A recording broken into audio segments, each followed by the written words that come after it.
Hello, everybody. Thank you so much for tuning in and coming back to the Purpose Driven Entrepreneur Interview Series. I'm very excited to do this installment with my very sweet friend who I've never met in person, also a client of mine, Marisa Morrison. She heralds from New York City and is the founder of the Neon Tea Party. And I'm just so excited to have you here today, Marisa, and to chat all of your crafty, colorful goodness. Thank you, Quinn. Well, I wouldn't be even close to where I'm at with my business without all of your help. So you should take a lot of credit for where we're at right now. Well, it's been super fun. So can you tell anyone that isn't familiar with the Neon Tea Party a little bit about what it is, how it started, and where you're going next? Yeah, so the Neon Tea Party is a colorful crafting education business. I'm based here in New York, as you mentioned, Quinn, and currently operate the entire business out of my tiny Manhattan apartment, which has been interesting. But our mission is to make crafting cool and help people get in touch with their creativity through colorful, globally inspired crafts. And so I started the Neon Tea Party a little over 2 years ago. The name started in college when I launched just like a very personal fashion blog that was just, kind of my like creative journal. So I've always had the name, and my last job where I was an employee, the company closed. And so as the company was closing, I picked the name back up, created a new blog with the same name, and then I thought that, I would look for a new job and do my blog on the side. But the blog quickly gained a lot of traction just from how excited people were about it. And, I had small brands wanting to work with me pretty much off the bat, and photographer friends wanting to shoot with me. And so because of the quick traction and the hope that this would one day become a business, I figured, well, now's a great time. I'm young. It's, I don't have too many responsibilities outside of myself.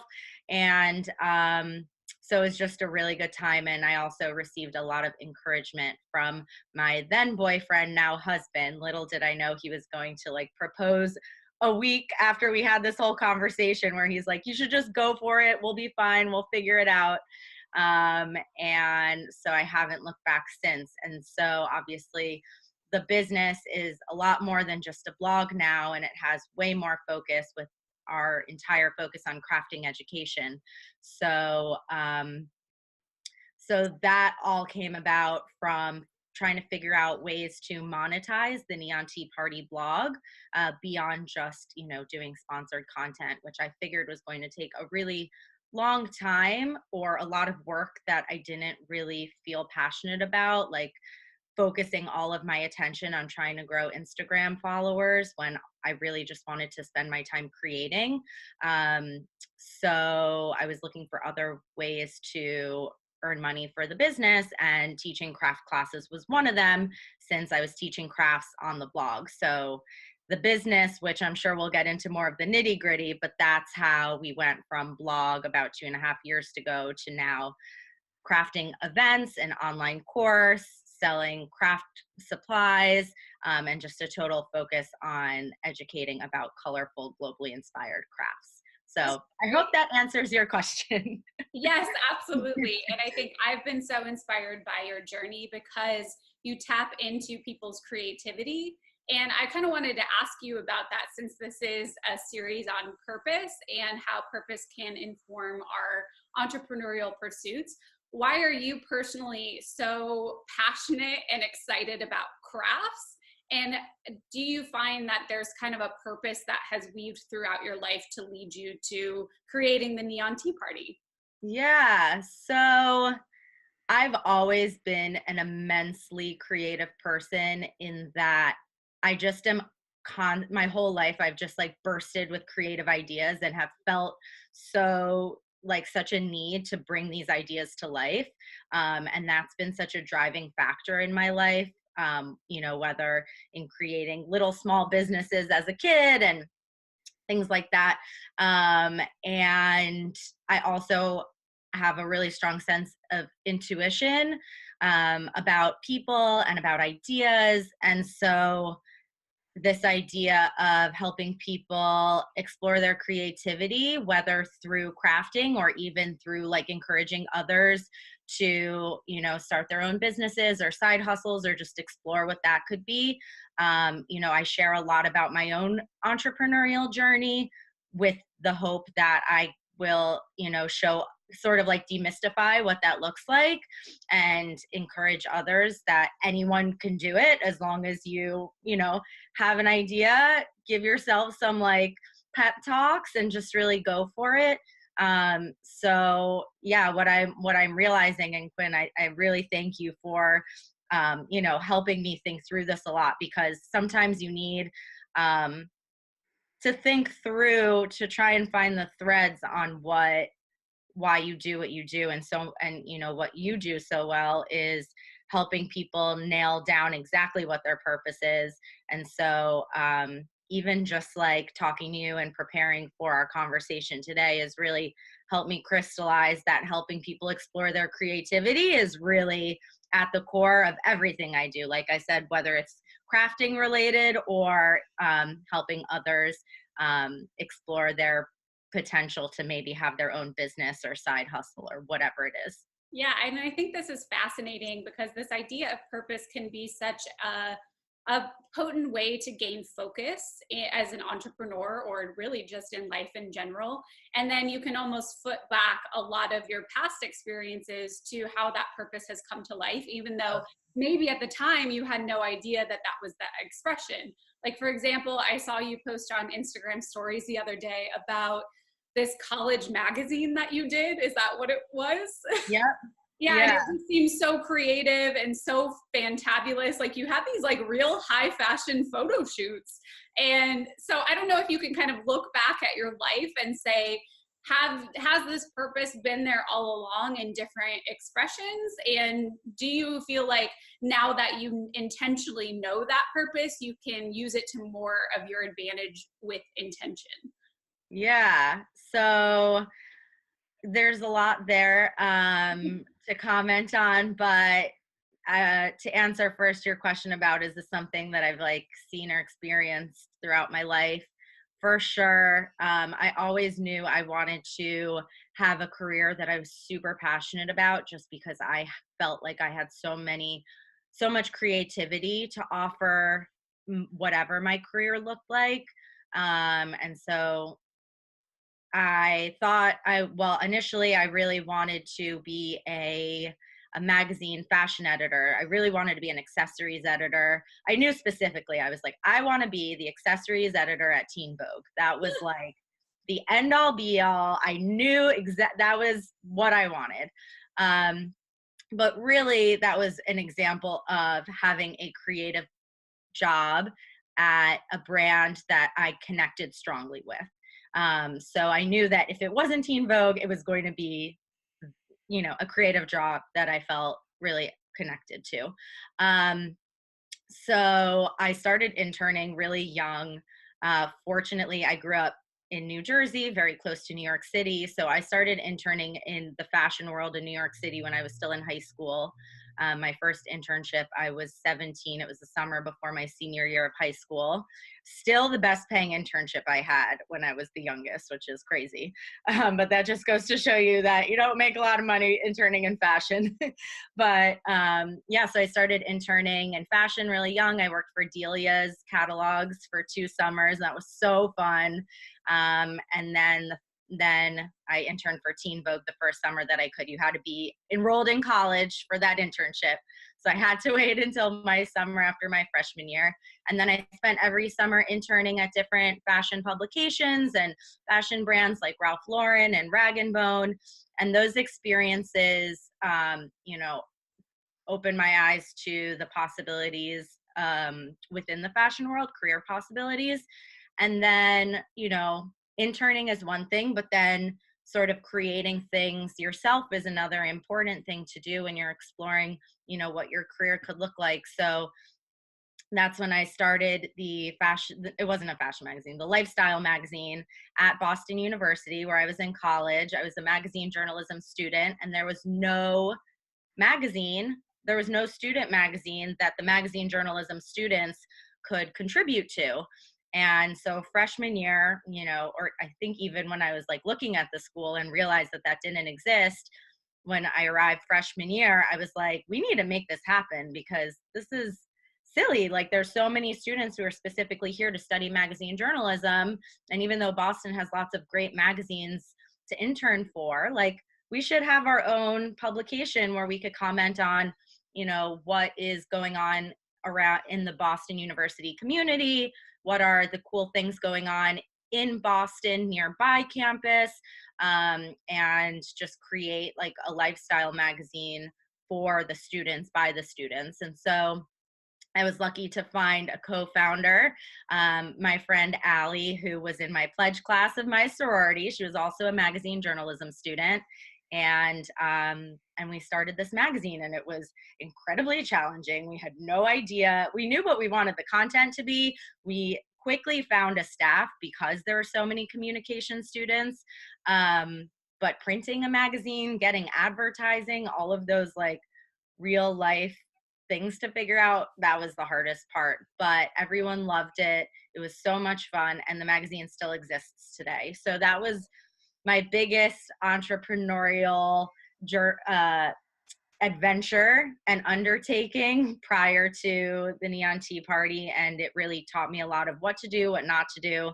And then the other thing, I feel like I'm kind of maybe going off on a tangent somewhere, but I will say that the other experience that I had that really contributed to my confidence and my sort of decision that starting my own business was going to be what I wanted to do was the company that I had worked for before I started the Neon Tea Party up again.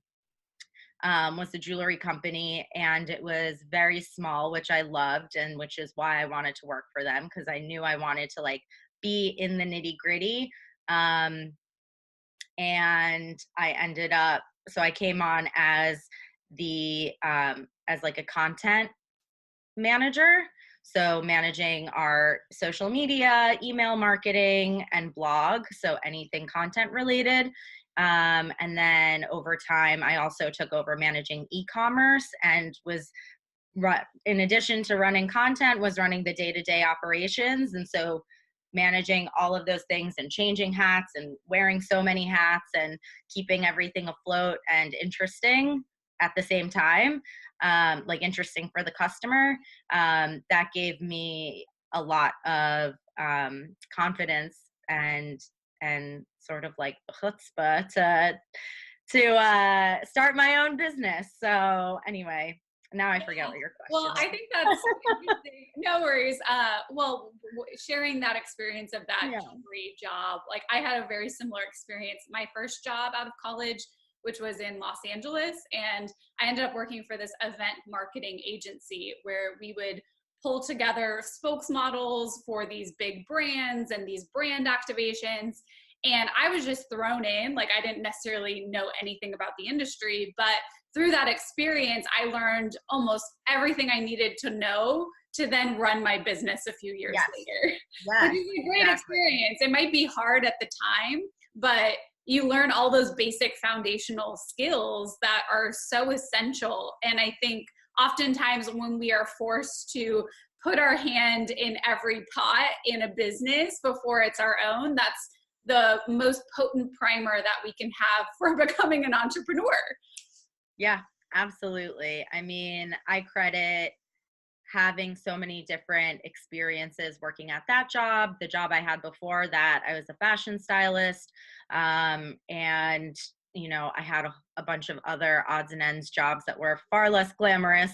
That every experience you have, even in the moment, if it doesn't feel like this is exactly what I want to do with my life, every experience is a learning opportunity.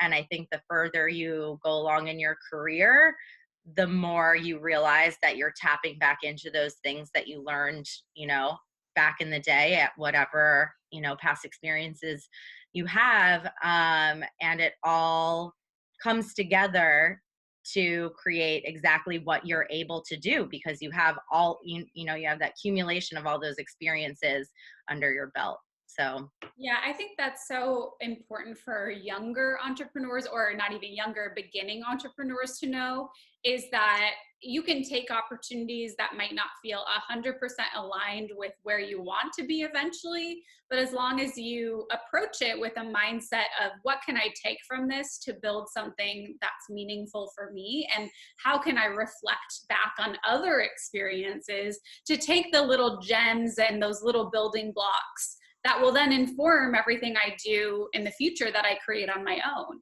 even if it's hard or even if it's amazing. I've had some really awful experiences. Even in that event marketing job, I burnt out so badly that I ended up in the hospital. And although I learned from that lesson, it was really awful at the time. But everything I've done since then has been informed by reflecting on an awful experience and taking a lesson that I've learned from that to create something new. Yep. Yeah. It's important. And I think too that,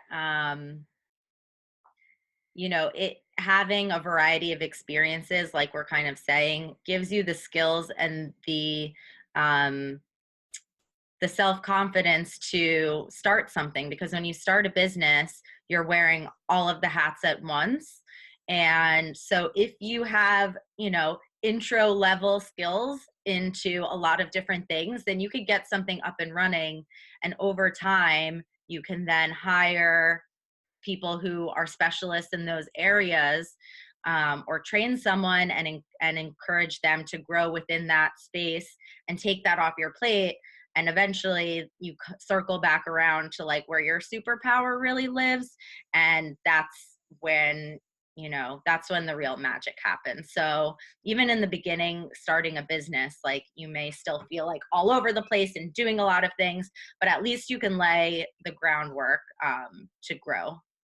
I love that. I love the superpower, like coming back to that, because I found that in my entrepreneurial journey, it's very cyclical or circular in a way where you, like you said, you have to build the foundation, you have to grow, you maybe have to hire, and then you have to keep coming back to that place of what is my superpower, what is my purpose, and how can I continually refine my business systems so that I'm offering that superpower more and more as I grow.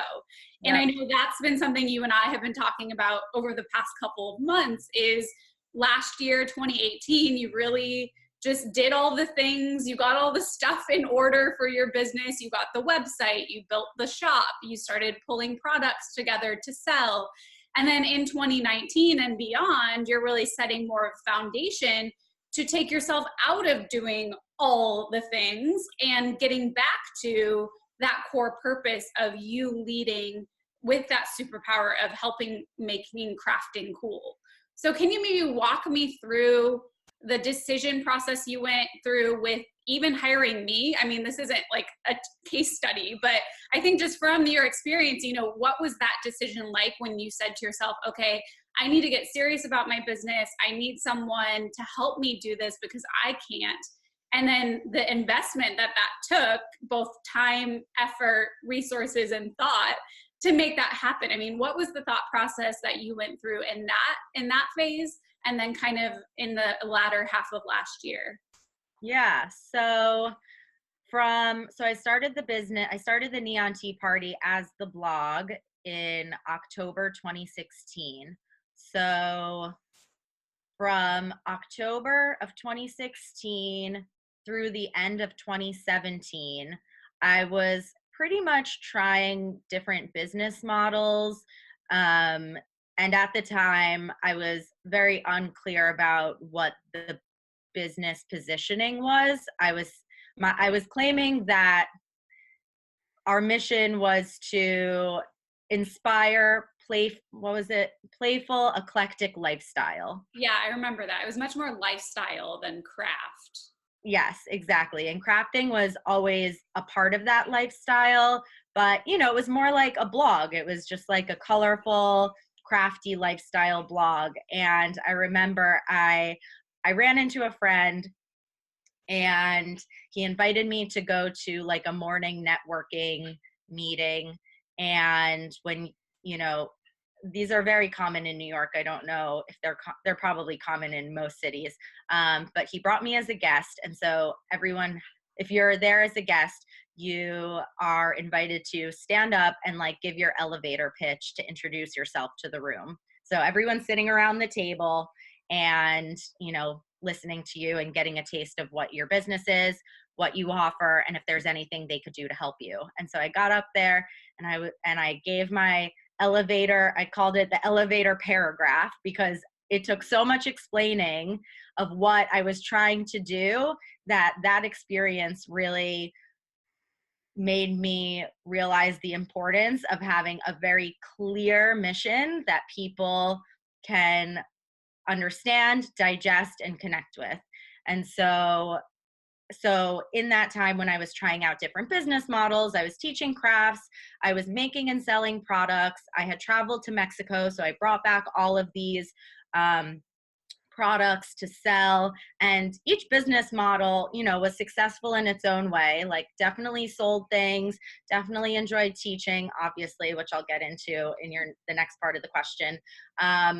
But I challenged myself to find the sweet spot between what do I love doing, where do I see opportunity to grow, and of course, what are people reacting to? What has been successful, and trying to find that sweet spot within everything that I had tried out. And what I came to realize was that I love teaching crafts, I love making things, and I love helping people make things.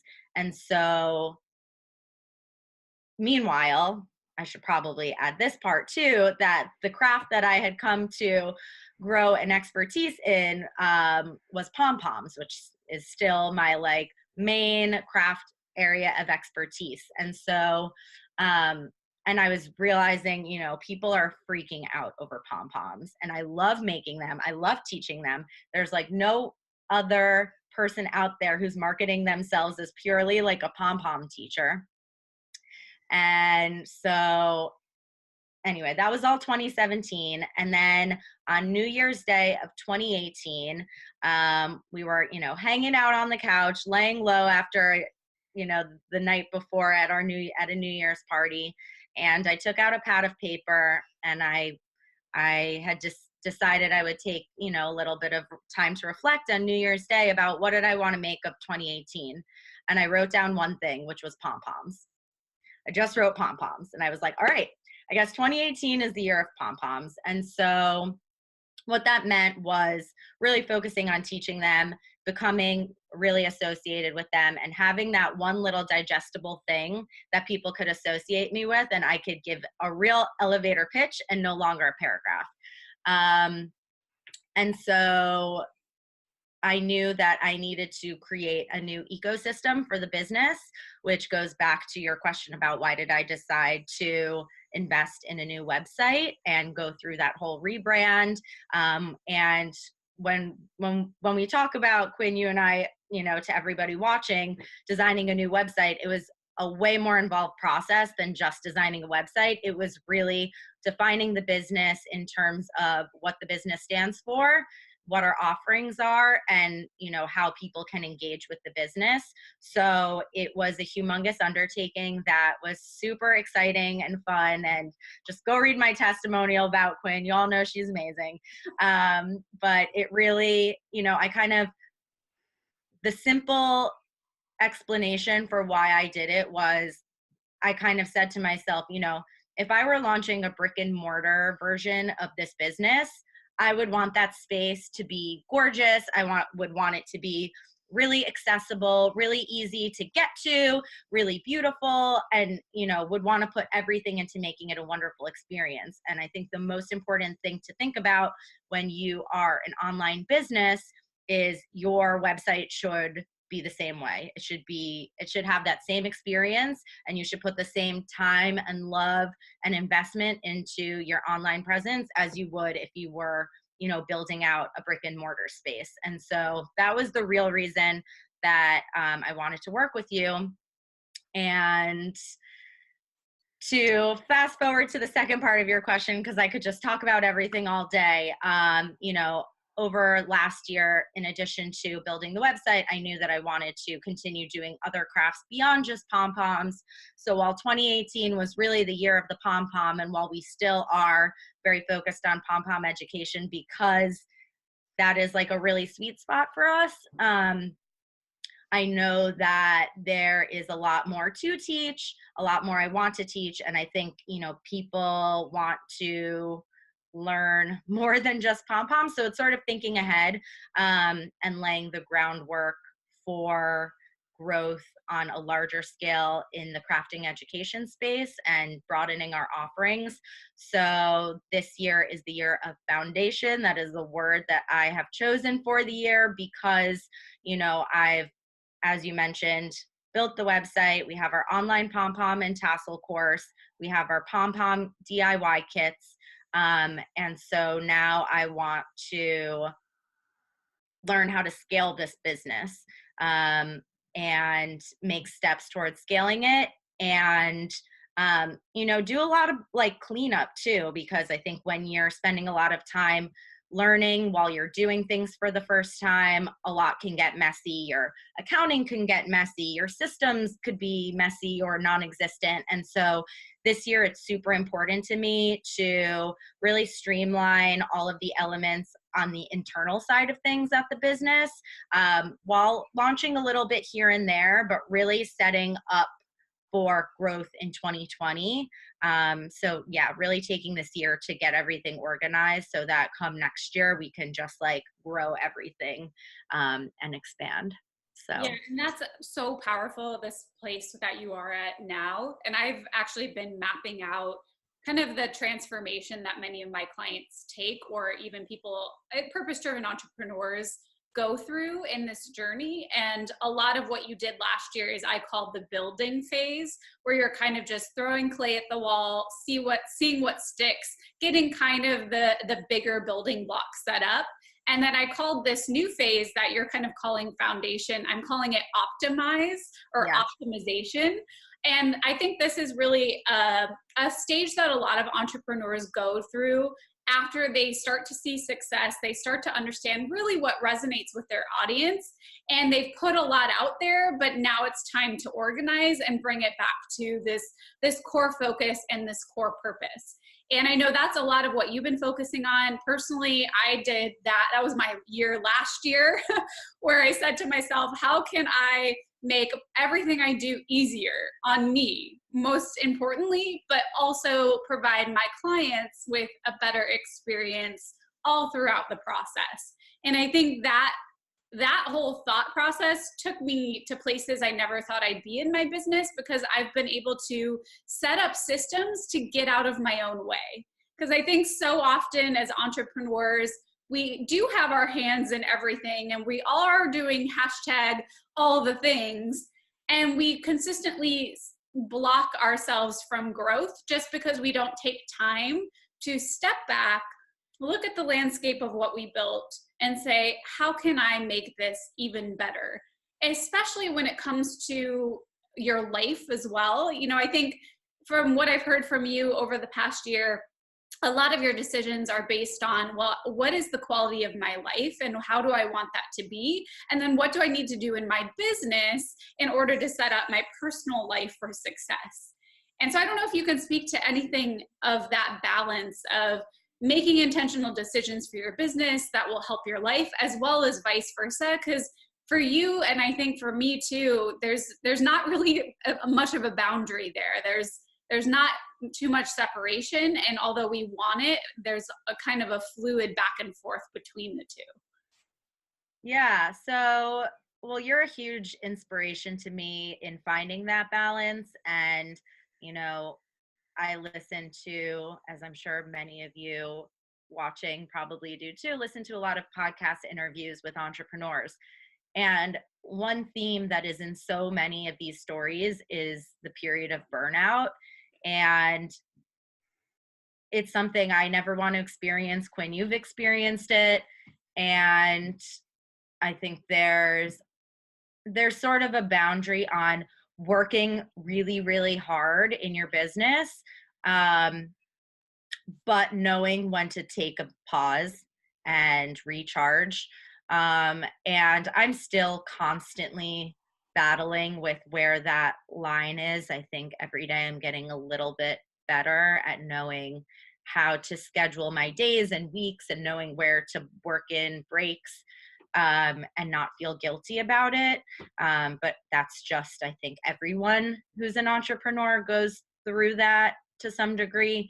But what I'm working towards this year, based on my experience in the last couple years of feeling really willy-nilly in terms of making decisions and, not really having a concrete plan for the year of, what am I trying to achieve? It was just kind of like, okay, I'm finished with this thing. What feels like the logical next step? And so this year of 2019 is the first year where I have a roadmap for the year that goes into next year. Yes. And that alone is so empowering. And I feel like a different person than I was the last year or two, because I know what I'm doing. I don't know what I'm doing on the, you know, like on like the nitty gritty level, but I know what I'm working towards and I know what my ideal timeline is. And I feel really good about the balance of amount of hard work it's going to take to achieve these goals, but not being unrealistic in the goals. And I think having that plan is giving me so much peace of mind, because I know that I know where my boundaries are. I just know where my boundaries are in terms of what I'm trying to do. And I'm also trying to not make myself feel as bad when things don't work out, whether it's I don't hit a deadline that I had set for myself. And the other thing I'm trying to not make myself feel bad about is if other things that aren't on my goal list happen to fall by the wayside. I'm trying not to make myself feel bad about it because it's not on my goal list. So it's kind of an extra thing. And even if that means replying to people's emails kind of late, or, wanting to do this extra thing and not really getting around to doing it, it's okay, because I have to go off of this goal list above anything else. And that's just like the hard decisions that you have to make and the hard boundaries you have to set as an entrepreneur. Otherwise, you're never going to sleep and you're going to get to that burnout phase thinking that you have to do everything, please everyone, and, just drive yourself crazy in the process. Yeah, and my yoga teacher always used to say this quote, when something like, it's less important how you are than how you are with how you are. And you're going to break your own heart by judging yourself. And I think this has been a lesson I've had to learn too, because from a very young age, I was a perfectionist, still am in many ways, a recovering perfectionist of just always feeling like I have to do everything and have to get it right. And the more I'm in business and in business for myself, the more I learn that there is no right or wrong. It's just what decisions I make, how I make it, and how I handle myself along the way. And I think what you talked about was really the power of strategy and the power of planning and the power of being intentional. And I think because you mentioned the word willy-nilly, and I think that's so interesting because it's something I hear a lot, not necessarily the word, but the feeling of having everything all over the place and not being able to get anything done at the same time. Like I have clients come to me all the time saying, well, I just post on Instagram when I can because I don't have time, but I really know I need to, and I just don't know how to plan ahead. And they just have all these things going on. And I just say, well, what's your priority? How can we create a system around that priority and then keep you honest about like making that happen? And I think the more you can think strategically, the more you can think ahead and then align your day-to-day actions around your larger goals. I think that's where you get that alignment. That's where you tap into this empowered state of being, because you're not reactive anymore. You're not at the whim of your thoughts and your anxieties. You're intentional and you are making the decisions for yourself to reach the kind of life and the kind of work that you've always wanted. And I think that's really where purpose-driven entrepreneurs can get to their peak, is when they can set up the systems, they can get out of their own way, they can be proactive and just really bring their ideas to life. Yeah, I mean, I think that creating systems, I mean, that's what you and I are working on right now. And it's something that I've taken stabs at before, but I think I was, you know, had other things going on, frankly. And I think that it is hard to find the time to do it. But if you, first of all, I think it's necessary. So setting aside time, even if you make the decision like, okay, I know that I'm up to my neck in XYZ other things going on, but I know that in 2 months I'll have a break and I am going to put on my calendar, reserve time for setting up XYZ systems, even just planning ahead to help you plan ahead for what comes after that is like a way to give yourself peace of mind and set the intention that you're going to make the time to do it, because it is hard to just make the decision to take these big undertakings on for creating structure within your business. So plan for it. And that's what I had planned, post holiday. I was doing a lot of holiday markets, pushing our pom-pom DIY kits, really in that holiday hustle mode.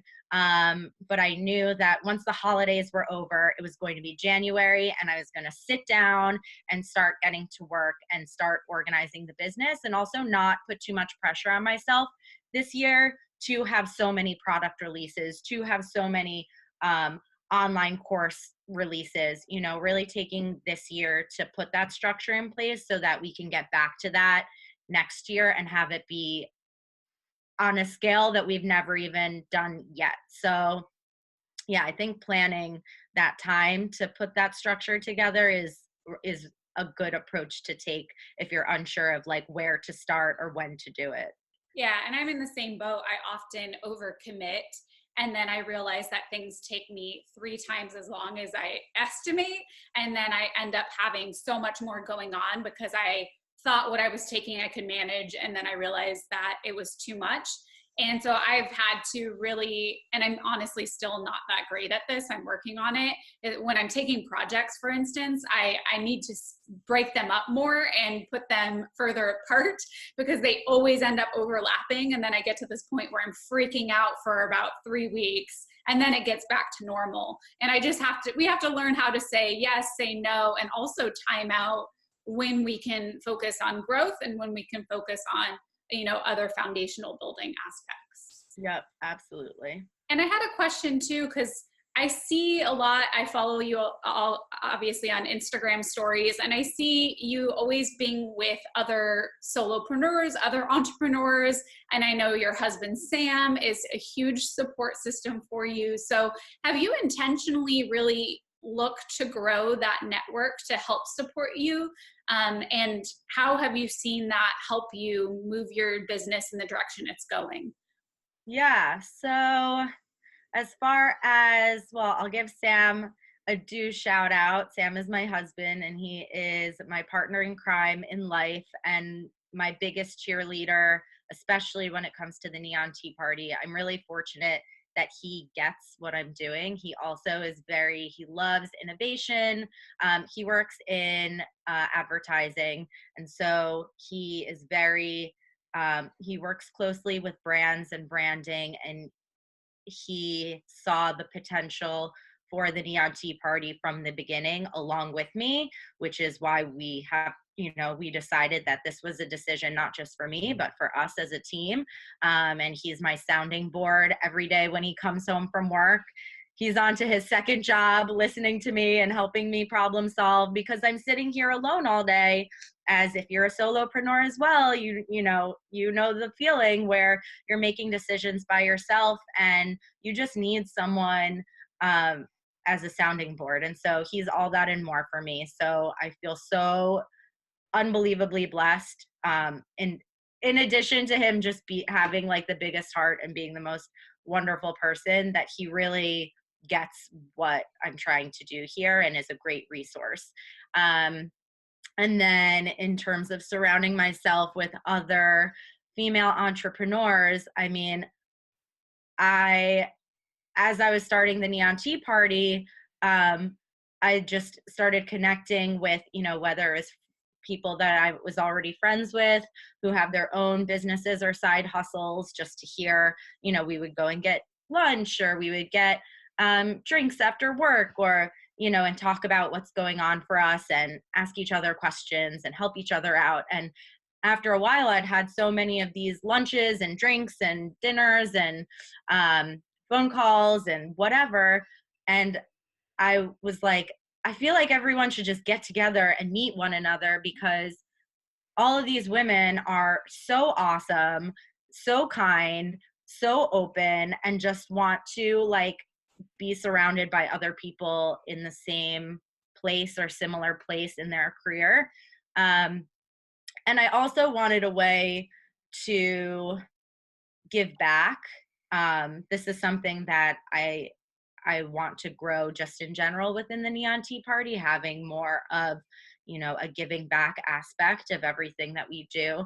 And so I figured I could kind of kill two birds with one stone, bringing all these awesome women together and putting a little bit of my time towards helping others by creating some sort of ecosystem where we could all come together. So our group is called the Neon Entrepreneurs, because, neon entrepreneurs. But it really has nothing to do with me. It has nothing to do with the Neon Tea Party. It's just sort of a clever title. I've had on my blog a series of interviews with awesome female entrepreneurs called the Neon Entrepreneur Series. And so brought the name along with it. But really, we just have monthly meetups where we hang out. It's pretty casual. Sometimes we have an activity. We had an event earlier this week where we made vision boards based on our word for the year.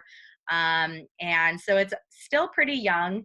But everyone, the way we kind of have it structured is each month a different member will be the host and can have, in addition to hosting, have the floor a little bit to share more about their business, what they have going on, and ask for help in any way from the group, sort of on a larger scale, which is, sort of the incentive to hosting. And anyway, we're working through the structure a bit more this year, but having this group of women to turn to on a regular basis is so important for any female entrepreneur, any entrepreneur in general. You really should have people in your life who are in a similar position, who get what you're going through, and who can commiserate, who can help you, and just help you to not feel so alone in it, especially if you are a solopreneur, because you are on your own doing the work so often. And like I was saying about, my husband Sam being my sounding board, you need people outside of your home too to also be that for you. So I had taken this piece of advice, I'd read it a lot, which is that if you don't have a group like this accessible to you, then start one, because everybody wants it, everyone's looking for it, and it honestly doesn't take much more effort than like shooting out an email and picking a location and a date, and that's really all it takes. So I encourage you to do the same. That's a good idea. I'm actually working with an old colleague of mine to put together a similar group. I saw yours and I've seen a bunch of other small groups like that. And I think it would just help me because, as you said, solopreneurship can be a little lonely at times. And it's just good to have a sounding board with people who get it. I mean, my husband gets it to a degree, but then he's never been an entrepreneur. Well, he's starting to be, but he just doesn't necessarily get some of the more emotional aspects, I feel like.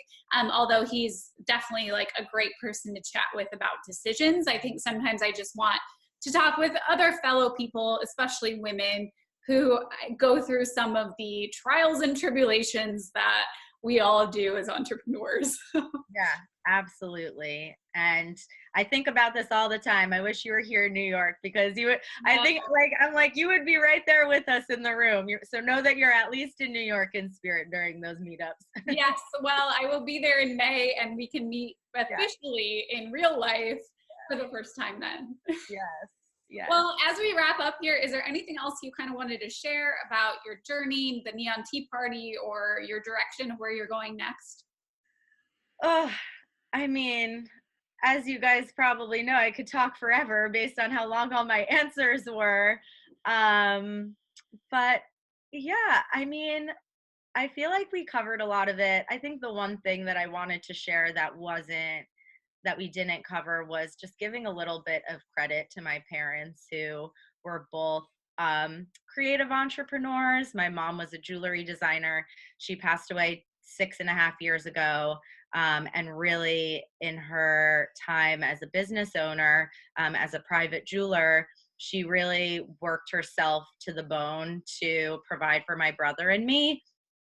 And just seeing her hustle to support her family is something that I don't take lightly.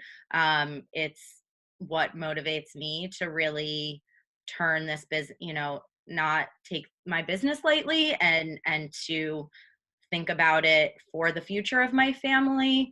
And so that's something, that's really motivating to me, as well as my dad, who is a big ideas guy. And he has always supported my creativity and creative endeavors since I was a kid. When I was 8 years old, I was drawing clothing because at the time I declared I would be a fashion designer when I grew up. And, we sort of came up with this business idea of a fashion line designed by an 8-year-old. And then, have adults actually make the stuff. And we called it Designs by Marisa. And just having that encouragement from a young age that anything is possible,